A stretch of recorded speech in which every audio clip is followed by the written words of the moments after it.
During the 1980 Olympics, Russia was playing against the United States in hockey, and apparently Russia had an amazing track record in winning hockey games. America, not so much. But as it turns out, America won, and this was considered to be a big deal for American citizens because to them it represented something more than just a hockey game. This was during the Cold War, and there was already a lot of political tension and bureaucratic tension between America and Russia. And the fact that America won meant a lot to people. This game was coined the Miracle on Ice. The U.S. team coach, his name was Herb Brook. Herb Brook was asked how he succeeded in coaching his team to win this game. The night before the game, people were practicing, and they were going through their drills, and they were just practicing non-stop. It got to the point where the players' legs were like burning them. Their legs were numb. They couldn't move. They were in pain. They said, "Coach, when can we finally just end this? We've practiced enough. We've been doing this for hours." He said to them, "When you realize that the name on the front of your jersey is more important than the name on the back of your jersey, then you could stop practicing. You've gotten enough." How do you know if you've gotten where you needed to go? When you're focused not on what your needs are, but what you are giving to and what you are capable of giving and who you are giving to. Like JFK said, ask not what your country can do for you, but ask what you can do for your country. Herb Brook was telling his team, who are we a part of? Don't just focus on how good or bad of a player you are as the individual, but what are you contributing to? That was the secret to their success.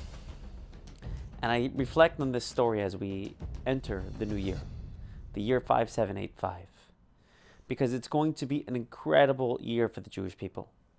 We've had a very difficult year, but I think this is going to be a year where Jews are more focused on their collective identity as a Jewish unit. They're more focused on the name on the front of their jersey than they are on their individual desires, the name on the back of their jersey. And this really is the message of Rosh Hashanah. Rosh Hashanah is listening to the call of the shofar. The shofar is that common voice we all have deep down inside. It's the voice that we're going to hear when Mashiach comes. It's going to gather all the Jewish people, like Isaiah says.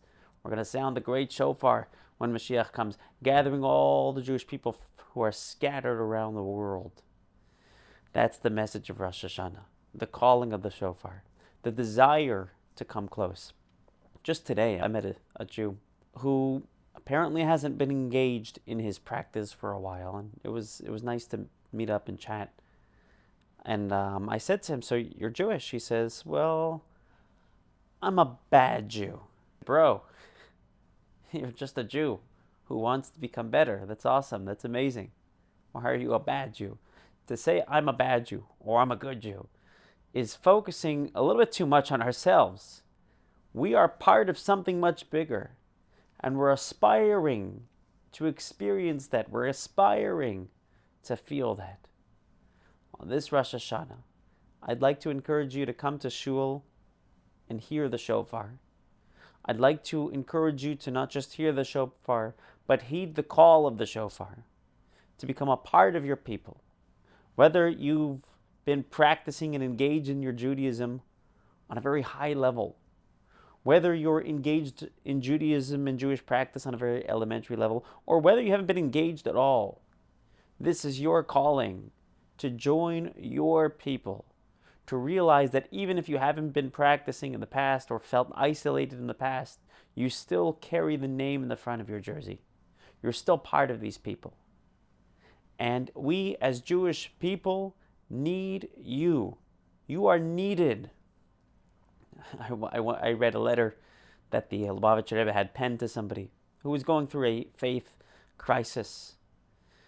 And the Rebbe had told him that there's a lot of answers to your questions, and Jewish people have been addressing this for thousands of years. Do your research, but until then, please know that you are still needed. And my message to you, friends, heed the call of the shofar. Remember the name at the front of your jersey, because you are needed. God needs you. The Jewish people need you. You are being counted on, friends.